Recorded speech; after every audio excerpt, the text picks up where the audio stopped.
Hi everyone. Today I am going to discuss new topic from the ray optics, and that topic is known as is reflection through the spherical glasses from the ray optics.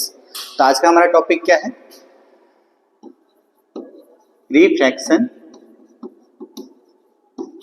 Through spherical glasses. Chapter कहाँ से? Ray optics chapter से, ray optics. Clear है बात है? मैं थोड़ा सा और बड़ा कर देता हूं.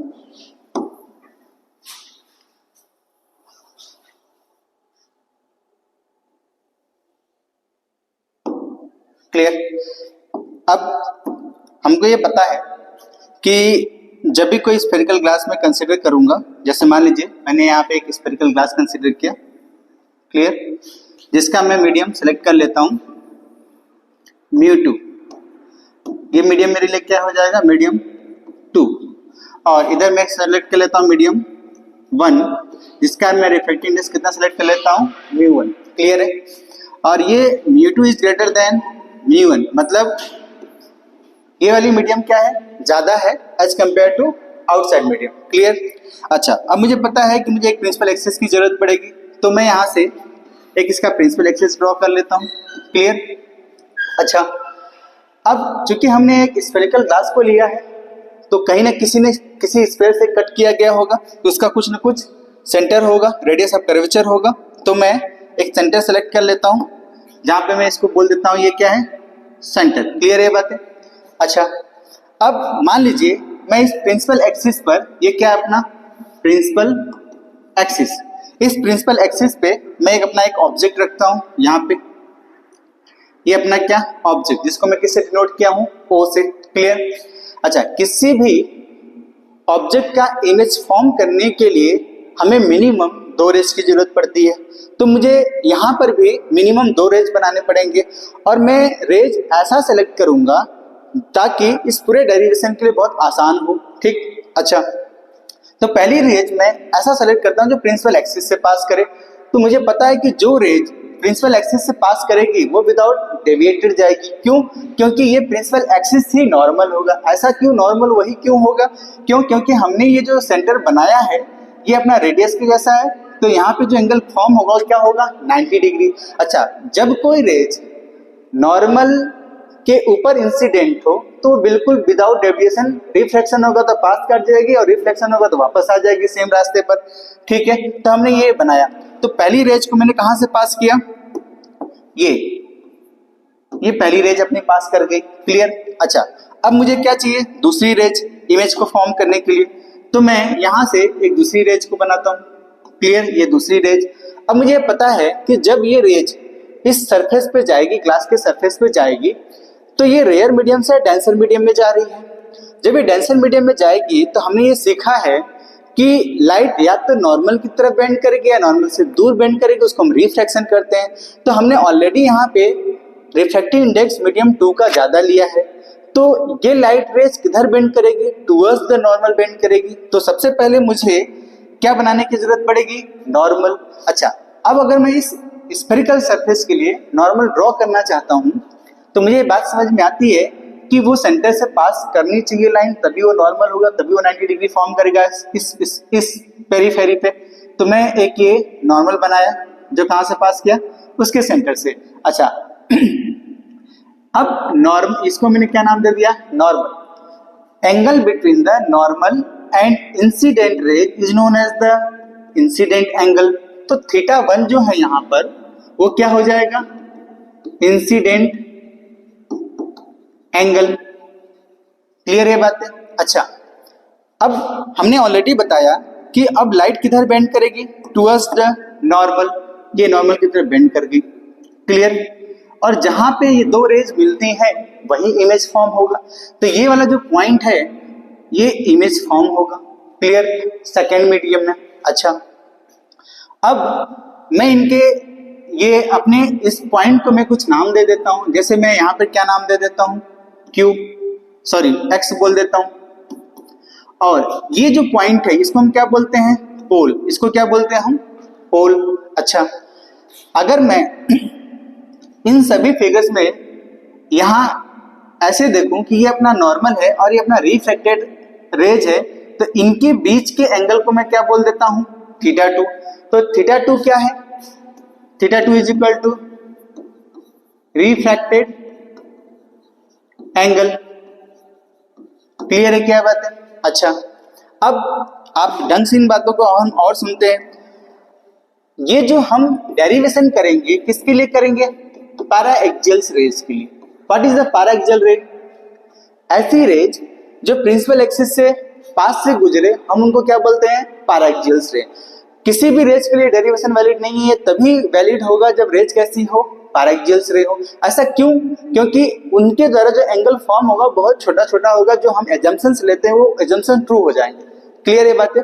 अच्छा, अब मान लीजिए मैं यहां से एक परपेंडिकुलर लाइन ड्रॉ करता हूं, एक परपेंडिकुलर लाइन, जिसको मैं इस पॉइंट को क्या बोल देता हूं, y।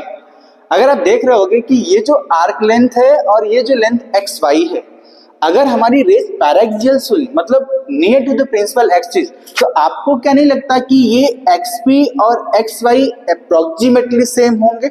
Means point p and point y nearly at same point, at same point। Clear है बात है? अच्छा, अब सुनते हैं। अगर मैं आपको बोलूं कि ये जो अपना इंसिडेंट रे है और ये जो अपना प्रिंसिपल एक्सिस है, इस एंगल को मैं अल्फा बोल देता हूं। क्या बोल दिया हमने, अल्फा। और ये जो अपना रिफ्लेक्टेड रे है और ये जो अपना प्रिंसिपल एक्सिस है, इस एंगल को मैं गामा बोल देता हूं, या अंदर ही में लिख देता हूं, ये गामा बोल दिया हमने। और डिफरेंट कलर से मैं इसको बोलता हूं कि ये जो अपना नॉर्मल है और ये जो अपना प्रिंसिपल एक्सिस है, इस एंगल को मैं बीटा बोल देता हूं। क्या एंगल क्लियर है क्या? क्लियर? अच्छा, अब आप सुने, अगर मैं इन सभी ट्रायंगल्स को ऑब्जर्व करूं, अच्छा, चूंकि ये लाइट रेज एक मीडियम से दूसरे मीडियम में गई है, तो क्या हमें स्नेल्स लॉ की जरूरत पड़ेगी? क्योंकि स्नेल्स लॉ किसके लिए, when light goes from one medium to other medium, तो हम उनके लिए क्या लिखते हैं, यूजिंग स्नेल्स लॉ क्या लिखेंगे हम, स्नेल्स लॉ क्या लिखेंगे, μ1 sin θ1 is equal to μ2 sin θ2। क्या ये बात समझ में आई क्या? अच्छा, अगर रेज हमारी पैराक्सियल है, तो क्या मैं इसको ऐसा लिख सकता हूं क्या, μ1 θ1 इज इक्वल टू μ2 θ2। क्या बात समझ में आई क्या? अब सुनिए, अगर आप ढंग से इन ट्रायंगल्स को देखो जो बने हुए हैं, तो मैं बोलूं in triangle OXC, in triangle OXC sum of the interior angle alpha plus beta is equal to θ1 है। क्या देखे तो, alpha plus beta is equal to θ1। इसको मैं इक्वेशन 1 बोल देता हूं, इसको मैं इक्वेशन 2 बोल देता हूं। अच्छा, अब देखिए आगे, इन ट्रायंगल CXI, क्या gamma plus θ2 is equal to beta लिख सकता हूं क्या मैं? आप देखो ढंग से, क्लियर है बातें? अच्छा, इस इक्वेशन को मैं थर्ड बोल देता हूं, ये इक्वेशन अपना क्या, थर्ड। अच्छा, अब क्या ऑब्जर्व करने वाली बातें हैं, अगर आप इस ट्रायंगल में देखो, इन ट्रायंगल OXC या इन ट्रायंगल OXY, इन ट्रायंगल OXY, क्या मैं tan अल्फा के वैल्यू को ये परपेंडिकुलर बाई बेस लिख सकता हूं क्या? अच्छा, इसके लिखने से पहले मैं एक चीज और आपको क्लियर करता हूं कि ऑब्जेक्ट और ये अपना हमने क्या माना है, पोल। ऑब्जेक्ट और पोल के बीच की दूरी को क्या बोलते हैं हम लोग, ऑब्जेक्ट डिस्टेंस। क्योंकि सभी मेजरमेंट हम कहां से लेते हैं, पोल से लेते हैं, ये आप पहले सब सीख रखे होगे, तो मैं इसको क्या बोल देता हूँ, यू। क्लियर है बातें? अच्छा, ये पोल और सेंटर से दूरी को हम क्या बोलते हैं, रेडियस जो हमने बनाया है। तो मैं यहां से यहां तक की दूरी क्या बोल दूंगा, रेडियस। अच्छा, दूसरी बात है जो हम सीखते हैं, अब इस पोल से जहां पे अपना इमेज फॉर्म हुआ है, ये जहां पे अपना इमेज फॉर्म हुआ है, तो क्या यहां से दूरी वो v है क्या, कहां तक, जहां तक इमेज फॉर्म हुआ। तो in triangle OXY perpendicular by base can be written as XY divided by u लिख सकता हूं क्या, XY डिवाइडेड बाई u। देखें तो इसको मैं इक्वेशन 4 बोल देता हूं, इसको मैं इक्वेशन 4 बोल देता हूं। क्लियर? अब देखिए, आप इन ट्रायंगल XCY, क्या मैं ऐसा लिख सकता हूं क्या, इन ट्रायंगल XCY, क्या मैं tan बीटा की वैल्यू को परपेंडिकुलर बाई बेस, अच्छा बेस कितना, r के बराबर, क्यों, क्योंकि हमने पहले ही बोला है कि p और y अप्रोक्सीमेटली एक ही पॉइंट पे है, क्योंकि हमारी रेंज कैसी है, पैराक्सियल्स। तो क्या मैं लिखूंगा क्या, xy divided by r। Clear? इसको मैं इक्वेशन 5 बोल देता हूं, इसको मैं इक्वेशन 5 बोल देता हूं। अच्छा, अब सुने अगला, in triangle x y and I, in triangle x y and I, triangle x y and I, क्या मैं tan गामा की वैल्यू को perpendicular by XY by base, base कितना, यहां से यहां तक की दूरी कितना, v के बराबर लिख सकता हूं क्या। यहां पे हमने बिना साइन कन्वेंशन का ये कंसीडरेशन लिया है, कुछ भी हमने भी माना होना नहीं है कि रेज के डायरेक्शन में क्या है, रेज का अपोजिट क्या है, सब कुछ भी हमने कंसीडर नहीं किया है। अब इन सभी इक्वेशंस को यूज करके हमें अपने डेरिवेशंस को कंप्लीट करना है। क्लियर? अच्छा, आप समझे। अब इस बात को मैं आपसे बोलूं कि यहां पे जो θ1 की वैल्यू है, क्या मैं यहां पुट कर सकता हूं क्या, μ1 अल्फा प्लस बीटा, और ये जो θ2 है मैं यहां से निकाल सकता हूं क्या।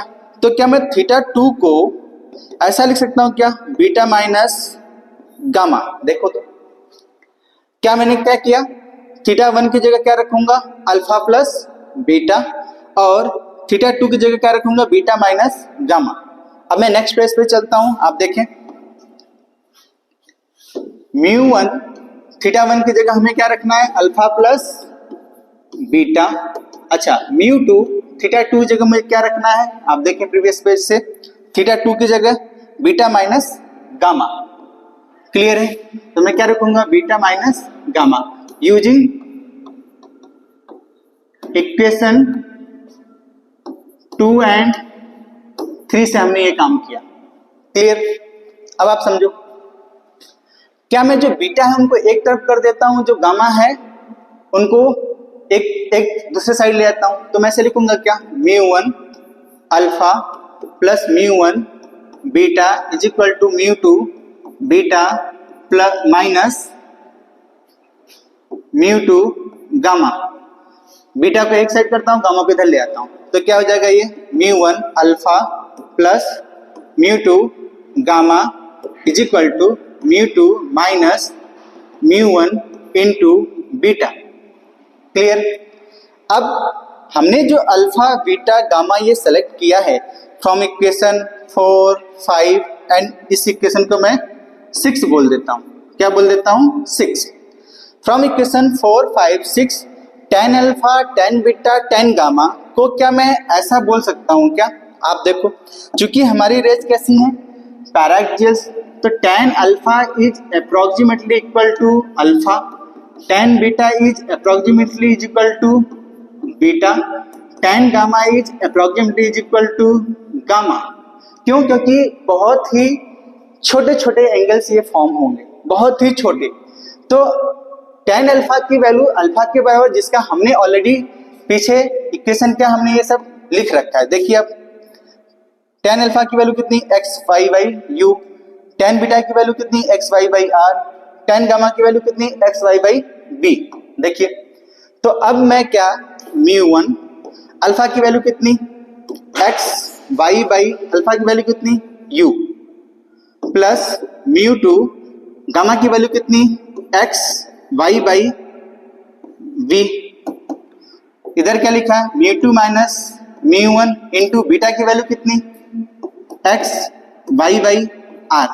क्या ये बात समझ में आई क्या आपको? देखो आप ढंग से इक्वेशन को देखो। अच्छा क्या चीज कॉमन है, एक्स वाई कॉमन है, तो क्या मैं इसको उड़ा दूं, ये एक्स वाई ये एक्स वाई गायब। तो हमारे पास क्या बचेगा, देखिए आप, μ1 by u, μ2 by v, μ2 minus μ1 by r. देखिए अच्छा यहां पे जो हमने कंसीडर किया है वो विदाउट साइन कन्वेंशन किया है, अभी हमने कोई भी साइन कन्वेंशन नहीं लिया है। अब अगर मैं साइन कन्वेंशन कंसीडर करता हूं, साइन कन्वेंशन करने के बाद मुझे पता है कि रेज के डायरेक्शन में हो, रेज के डायरेक्शन में हो तो क्या लेते हैं हम, पॉजिटिव, और उनके अपोजिट हो तो हम क्या लेते हैं, नेगेटिव। कई बात पहले से, और हम सारा मेजरमेंट कहां से लेते हैं, पोल से लेते हैं। अब आप देखिए क्या, जस्ट अगर मुझे जनरली इसका डेरिवेशन पूछा जाएगा तो ये इसका डेरिवेशन है, क्लियर। अब अगर हम इस स्पेसिफिक केस की बातें करें कि जो हमने अभी डायग्राम सेलेक्ट किया है उसके लिए मैं क्या लिखूंगा, विद साइन कन्वेंशन। देखिए क्या मैं इसको ऐसा लिख सकता हूं क्या, μ2 बाई बी, μ2 बाई बी। अच्छा अब यहाँ पे u क्या है, अच्छा रेज के डायरेक्शन में ही अपना इमेज फॉर्म हुआ है। आप देखो, या मैं ऐसे डायरेक्शन पहले बताने से पहले लिख ही देता हूं आपको। यहाँ पर u क्या होगा, नेगेटिव, b क्या होगा, पॉजिटिव, r क्या होगा, पॉजिटिव। कैसे, रेडियस ऑफ कर्वेचर किधर है, रेज के डायरेक्शन में, मेजरमेंट हमने u का किधर लेंगे, नेगेटिव साइड। तो क्या ये इक्वेशन, इस इक्वेशन को मैं 7 बोल देता हूं, क्या इक्वेशन 7 ऐसा लिख जाएगा क्या, μ2 by B minus μ1 by U is equal to μ2 minus μ1 by R. देखो तो this is the most important formula for lens maker and we will use this formula in spherical glasses refraction. Clear है बातें? आप देखो उनमें से कोई confusion है, क्लियर। मैं कुछ बातें अब और भी क्लियर आप करता हूं। यदि मैं μ1 की वैल्यू 1 ले लूं, अच्छा μ1 की वैल्यू 1 किसके लिए होता है, एयर के लिए होता है। किसके लिए होता है, एयर के लिए। तो क्या ये मेरा इक्वेशन कुछ ऐसा बन जाएगा क्या, देखिए अब μ2 by B 1 by U is equal to μ2 minus 1 by R. Clear. तो कई बार आपके एग्जाम्स में ये डायरेक्टली डेरिवेशंस आएंगे, क्लियर है बातें। अब एक चीज और जो हमें समझनी है, इन सब चीजों का यूज किसके लिए है, पारा एक्सियल्स रेज के लिए है, पहली बात। दूसरा, इस फॉर्मूले को हम कैसे यूज करेंगे, विद साइन कन्वेंशंस के साथ यूज करेंगे। चूंकि हमने डेरिवेशन एक स्पेसिफिक केस लेके किया है, स्फेरिकल ग्लासेस को, वो भी कैसा, जिसका वो भी हमारे पास जो स्फेरिकल ग्लास है पर्टिकुलरली हमने ऐसा बेंड टाइप का बनाया है, कॉन्केव टाइप का शेप बनाया है बाहर से, लेकिन वो हर एक ग्लास के सरफेसेस के लिए वैलिड है। आप किसी के लिए भी वैलिड कर सकते हो, किसी के लिए भी यूज कर सकते हो, लेकिन हमें बस याद क्या रखना चाहिए, ये किसके साथ रखना है, साइन कन्वेंशन के साथ। क्लियर है बातें। अब इसी पे मैं आपसे एक छोटा सा न्यूमेरिकल बोलता हूं, आप ट्राई करो एक बार, मैं उसके हिंट भी करता हूं आपको।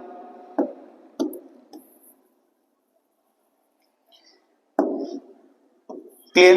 देखिए अब हमारे पास क्वेश्चन क्या है, इसको कैसे यूज करते हैं। ये कब के लिए है, एयर के लिए। अच्छा कई बार आपको बुक में जो सीधे सीधे मिलेगा वो ऐसा मिलेगा, mu by B minus 1 by U is equal to mu minus 1 by R, जिसको मैं μ2 बोल रहा हूं, उसको क्या लिख जाएगा, mu, refractive index of the given medium. Clear है। अब सवाल क्या है, देखिए अब सवाल क्या है। जैसे मान लीजिए क्वेश्चन क्या है, मेरे पास एक स्फेरिकल ग्लास है कुछ ऐसा, जिसका रेडियस ऑफ कर्वेचर हमें बता दिया गया है 10 सेंटीमीटर और इसका रिफ्रैक्टिव इंडेक्स बताया गया है 1.5 सेंटीमीटर और ये अपना प्रिंसिपल एक्सिस है और जो पोल से ऑब्जेक्ट की दूरी बताई गई है वो 30 सेंटीमीटर बताई गई और इधर के बाहर का जो मीडियम है वो एयर है। क्लियर? तो अगेन हम वही फॉर्मूला यूज करेंगे अपना जो भी हमने डेरिवेशन किया, क्या μ2 by V minus μ1 by U is equal to μ2 minus μ1 by R. Clear? अब हमको ये पता है कि कैसे यूज किया था विद साइन कन्वेंशन, तो साइन कन्वेंशन के लिए मैं u की वैल्यू क्या रखूंगा, देखिए यहाँ पे अगर ये अपना ऑब्जेक्ट है तो रेज ऐसे जाएंगी, तो रेज के अपोजिट में क्या लूंगा नेगेटिव, तो ये मेरे क्या हो जाएगा -30 सेंटीमीटर। अच्छा v के लिए क्या है मुझे पता नहीं है, वो अपने साइन कन्वेंशन के साथ आएगा।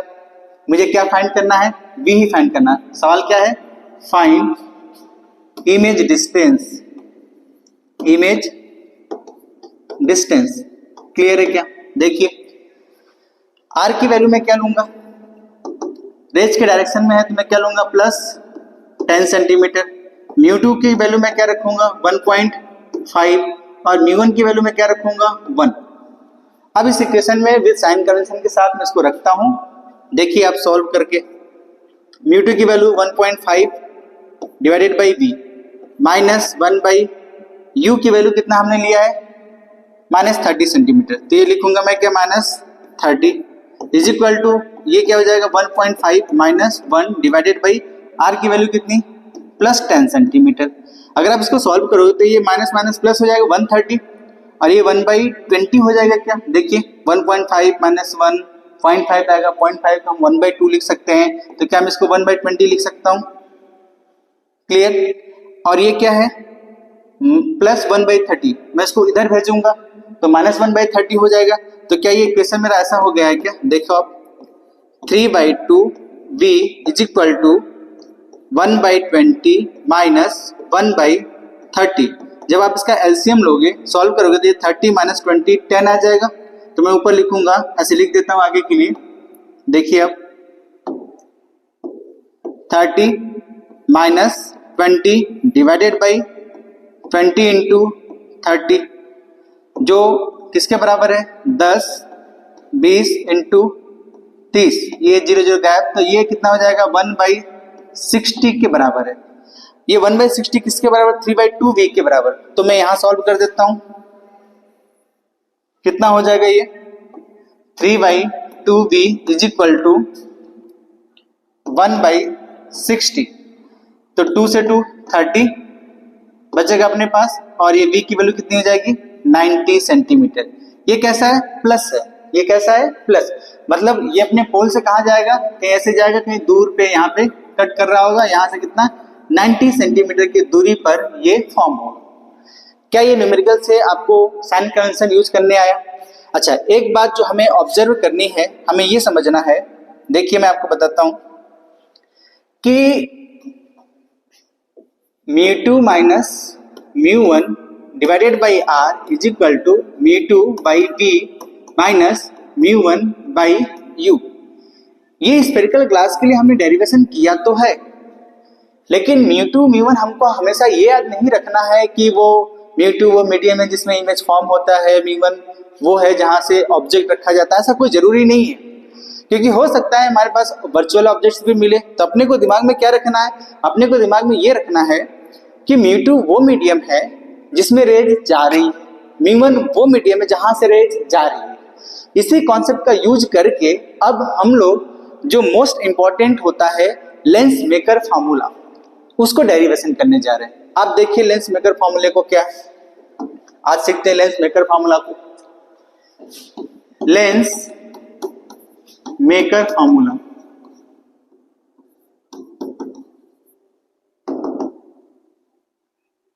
लेंस मेकर फार्मूला क्लियर है? लेंस मेकर फार्मूला जैसा कि नाम आपको दिख रहा है कि ये लेंस बनाने का फार्मूला लग रहा है। क्लियर है क्या ये बात? क्यों हम कहते हैं इसको लेंस बनाने का फार्मूला?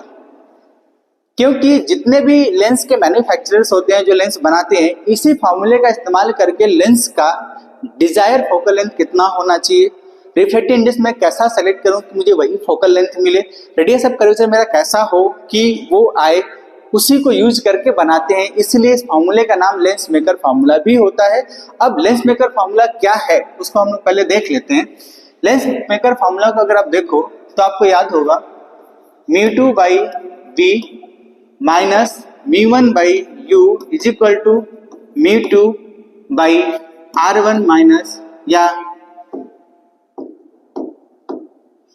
μ2 माइनस μ1, यहाँ पर हम क्या लिखते हैं 1 by r1 minus 1 by r2। ये क्या है? Lens maker formula. इसी को हम डिराइव करेंगे। हमें इसका क्या सीखना है? डेरिवेशन।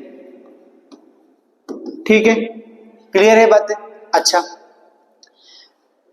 अब ये डेरिवेशन सीखने के लिए जैसे अब मान लीजिए मैं शुरू करते हैं, कैसे करेंगे इसको देखिए। मैं एक कॉन्वेक्स लेंस लेता हूं। क्या लिया हमने? एक कॉन्वेक्स लेंस, जिसका रिफ्रैक्टिव इंडेक्स में बोल देता हूं μl, मतलब refractive index of the lens. किससे डिनोट किया हमने? μl से डिनोट किया। और इसके सराउंडिंग का मैं ले लेता हूं μs, मतलब इधर भी क्या होगा? μs। क्लियर? अब मैं इसका ये प्रिंसिपल एक्सिस बना लेता हूं ऐसे, और ये जो लेंस की थिकनेस है उसको मैं t लेता हूं। ये क्या है? लेंस की थिकनेस। और ये हमारा पहला सरफेस जिसका मैं रेडियस ऑफ कर्वेचर 1 लेता हूं, ये अपना दूसरा सरफेस जिसका मैं रेडियस ऑफ कर्वेचर r2 लेता हूं। क्लियर है बातें? अच्छा, अब मुझे यही बात बताई गई है कि जब भी किसी भी ऑब्जेक्ट का डिस्टेंस मेजर किया जाएगा वो उस सरफेस के पोल से मेजर किया जाएगा। और अगर मैं इस सरफेस 1 की बात करूं तो इसका पोल मैं यहां बोलूंगा P1 बोल दो, और इसके लिए मैं बोल दूंगा P2। क्लियर है बात? अच्छा, और मैं यहां पर एक ऑब्जेक्ट कंसीडर कर लेता हूं, ये अपना ऑब्जेक्ट है। क्लियर? अब जब ये ऑब्जेक्ट से रेज मिनिमम मुझे कितने चाहिए? 2 रेज चाहिए, तो मैं एक रेज तो ऐसे भेज देता हूं जो प्रिंसिपल एक्सिस के पैरेलल चली जाती है। ठीक है, और एक रेज को मैं ऐसे भेजता हूं सरफेस। क्लियर है? अब आप देखो, मुझको ये पता है कि इसका सरफेस जो 1 हमने कंसीडर किया है, इसका सेंटर कहीं ना कहीं इधर होगा, तो वहीं से अपना ये क्या आएगा? नॉर्मल आएगा। वहीं से अपना क्या आएगा? नॉर्मल आएगा। और ये रे टुवर्ड्स द नॉर्मल बेंड करेगी, क्योंकि किस में जा रही है? टेंसर मीडियम में जा रही है। तो ये कुछ ऐसा इमेज फॉर्म करेगा, जिसको मैं अभी बोल देता हूं आई डैश। क्यों? क्योंकि ये मेरा फाइनल इमेज नहीं है, क्योंकि अभी रिफ्रैक्शन सिर्फ एक ही सरफेस से हुआ है। क्लियर है बातें? अब सुनिए, अब जब मैं सेकंड सरफेस की तरफ जाऊंगा, जब ये रेस सेकंड सरफेस को जाएगा तो उसका रेडियस ऑफ कर्वेचर कहीं इधर होगा। तो ये इसका जब मैं नॉर्मल ड्रॉ करूंगा तो कुछ ऐसा ड्रॉ होगा क्या? ये मैं इसको n2 बोल देता हूं और इसको मैं n1 बोल देता हूं, नॉर्मल 1 नॉर्मल 2। तो हमको पता है कि ये अपना ये जो μl लिया है, ये μl की वैल्यू μs से ज्यादा है, मतलब डेंसर मीडियम में कंसीडर करता हूं। क्लियर है ये बातें? जब ये डेंसर मीडियम है और ये बाहर के रेयर मीडियम में कंसीडर करता हूं, तो ये अपनी जो रेज ऐसे जा रही है, ये डेंसर से जब रेयर जाएगी तो नॉर्मल से दूर भागेगी कि नॉर्मल से करीब पहुंचेगी? तो हमें ये बात समझ में आती है, जब रेज डेंसर से रेयर मीडियम में जाएगी तो नॉर्मल से दूर भागेगी। तो ये जो आई डैश है, ये कुछ और बेंड होगी रेज, तो कुछ ऐसा फॉर्मेशन होगा क्या? ये अब अपना फाइनल इमेज फॉर्म होगा। अच्छा, चूंकि फर्स्ट सरफेस के लिए जो इमेज फॉर्म हुआ है, उसके लिए मैं अब डिस्टेंस को कैसे मेजर करते हैं उसकी बातें लेते हैं।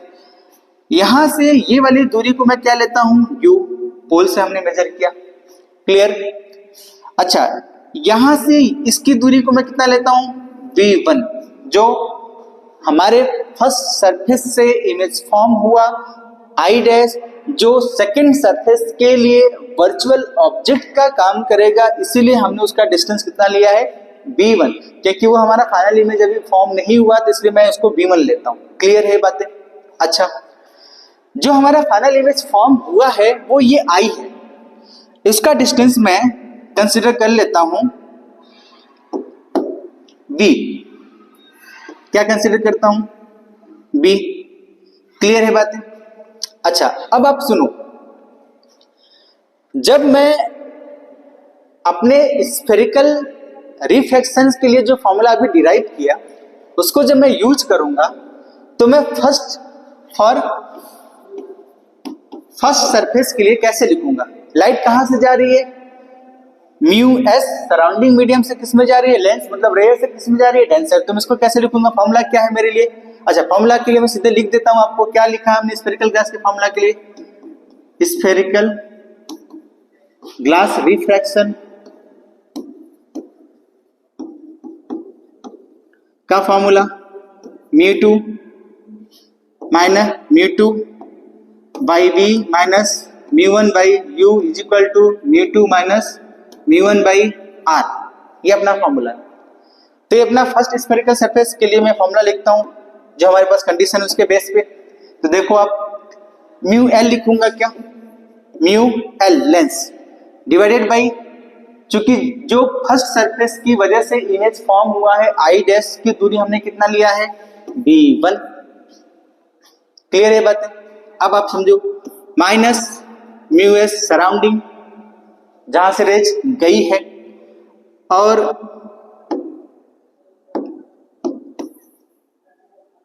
जहां से रेज गई है उसको मैंने म्यू एस बोला, और ये वाली डिस्टेंस कितनी? u। इसको मैं क्या लिखूंगा?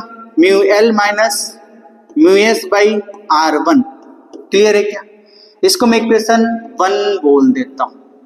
देखिए, अब देखिए, जब लाइट सरफेस 2 पे पहुंचेगी, फॉर सरफेस 2, देखो अब, जब सरफेस 2 के लिए पहुंचेगा तो फॉर्मूला सेम वही। हमें क्या ध्यान है? μ2 वो मीडियम है जिसमें रेज जाती है, μ1 वो मीडियम है जहां से रेज आती है। तो मैं यहाँ पे क्या लिखूंगा? देखो अब हमारे लिए रेज कहां से जा रही है? μ1 मेरे लिए कौन हो जाएगा? μl। तो μ1 क्या हो जाएगा? μ1 की जगह मैं क्या लिखूंगा? μl। क्या ये बात समझ में आई क्या? कहां को जा रही है? μs को जा रही है। वहां से डिस्टेंस कितना है? v। अच्छा, अगर आप ढंग से देखो, हमने ये जो t लिया है ये लेंस की थिकनेस है, और लेंस की थिकनेस बहुत ही कम होती है। तो मुझे जो मेजरमेंट करना है आप देखोगे तो इस पोल से मेजरमेंट होगा, P2 से। कहां से मेजरमेंट होगा? P2 से। तो P2 से जब आप मेजरमेंट करोगे तो अपना जो इमेज डिस्टेंस फॉर्म हो रहा है वो कितना होगा? v के बराबर ही है। क्यों? क्योंकि ये जो हमने पहली दफा जो हमने ये वैल्यू लिया है, ये v1 लिया है। तो जब मैं v1 के वैल्यू को लिखूंगा तो जो हमने μs किसका? सराउंडिंग का मीडियम जो हमारे लिए μ2 है। अच्छा, वहां से इमेज डिस्टेंस कितना? v। मैं ये v लिख दिया, माइनस μl कितना? आप देखो, जो हमने लेंस का लिया है वहां से जो हमारा ऑब्जेक्ट डिस्टेंस कितना है? b1 minus t। कितना है वो ऑब्जेक्ट डिस्टेंस? मैं ऐसा बोल देता हूं, ऑब्जेक्ट डिस्टेंस वो कितना है? b1 minus t। चूंकि थिकनेस बहुत कम है इसलिए वो वैल्यू अप्रोक्सीमेट कितना लूंगा? b1 के बराबर। तो ये कितना हो जाएगा? b1 इज इक्वल टू, अब μ2 हमारे लिए क्या है? सराउंडिंग। तो मैं क्या लिखूंगा? μs minus μl divided by r2। देखिए तो क्या ये इक्वेशन समझ में आया? ये इक्वेशन में 2 बोल देता हूं। देखो, इन दोनों इक्वेशन फर्स्ट और 2 को ऑब्जर्व करो आप, सेकेंड और फर्स्ट को देखें, आप बताओ। तो अब सिंपल समझने के लिए क्या मैं इक्वेशन फर्स्ट और इक्वेशन सेकेंड को जोड़ दूं क्या? देखो, जब आप इक्वेशन फर्स्ट और इक्वेशन सेकेंड को जोड़ोगे तो ये μl बाई b1 है, यहाँ पे क्या है? μl बाई b1 है, ये μs बाई u है, ये μs बाई v है, और यहाँ पे μl minus μs by r1 है। यहाँ पर मैं माइनस कॉमन ले लूंगा तो ये ऊपर वाला ही बन जाएगा। तो मैं लिखता हूं आगे, after adding add equation first and equation second. तो फर्स्ट इक्वेशन मेरे पास क्या आया है देखो आप, mu L by mu L by B one minus mu S by U is equal to mu L minus mu S by R one, ये अपना फर्स्ट था। सेकेंड इक्वेशन क्या आया है, mu S by B mu L by B one is equal to mu S minus mu L divided by R two. देखिए तो अभी मैं दोनों इक्वेशन को जोड़ रहा हूं, तो क्या मैं जोड़ कैसे लिखूंगा, क्या ये और ये कैंसिल, ये और ये कैंसिल हो जाएंगे, तो मैं क्या लिखूंगा, mu S by B mu S by U is equal to, minus common लूंगा मैं, तो मेरे पास क्या हो जाएगा, ये mu L minus mu S one by R one minus one by R two. Mu S से मैं डिवाइड करता हूं इक्वेशन को, तो देखिए फाइनल इक्वेशन क्या हो जाएगा, one by B minus one by U is equal to mu L by mu S minus one into one by R one minus one by R two. देखो तो आप, this is your lens maker formula. अच्छा, कैसे lens maker formula बोलते हैं, इसको और भी डिस्कस करता हूं। अगर मेरा ऑब्जेक्ट इनफाइनाइट पर हो, कहां पर हो, इनफाइनाइट पे हो, तो हमको ये बात पता है कि किसी भी लेंस का अगर ऑब्जेक्ट इनफाइनाइट पे रखा जाए तो जो उसका इमेज फॉर्म होता है वो फोकस पे फॉर्म होता है। तो जो इमेज जब u क्या हो जाए इनफाइनाइट, तो v कितना हो जाएगा, f के बराबर, वो भी कैसा, f के बराबर। तो ये क्या फॉर्म हो जाएगा, one by F is equal to mu L by mu S minus one by R one minus one by R two. देखिए, that is why this equation is known as lens maker formula. अब कुछ सावधानियां जो हमें बरतनी है, जो हमें समझनी है, प्रिकॉशंस यूज करने हैं using this lens maker formula.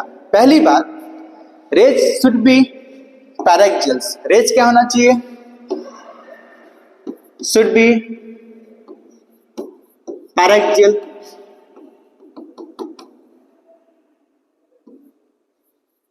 Clear है, पहली बात। दूसरी बात क्या, सराउंडिंग मीडियम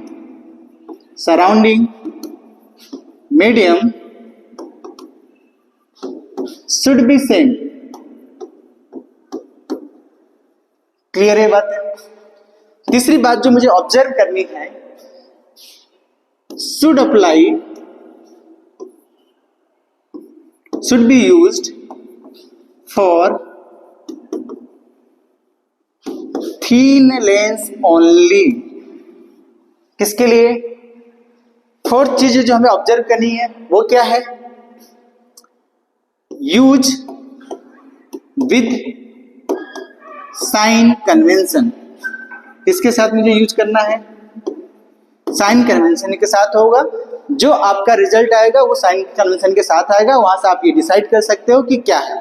अच्छा, अब कई बार हम ऐसा सोचते हैं कि कन्वर्जिंग लेंस है या डाइवर्जिंग लेंस है, तो ये पूरी वैल्यू रिफ्रैक्टिव इंडेक्स, उसका रेडियस ऑफ कर्वेचर देख करके, उसको कैलकुलेट करके ही हम डिसाइड कर सकते हैं कि उसका फोकल लेंथ क्या है।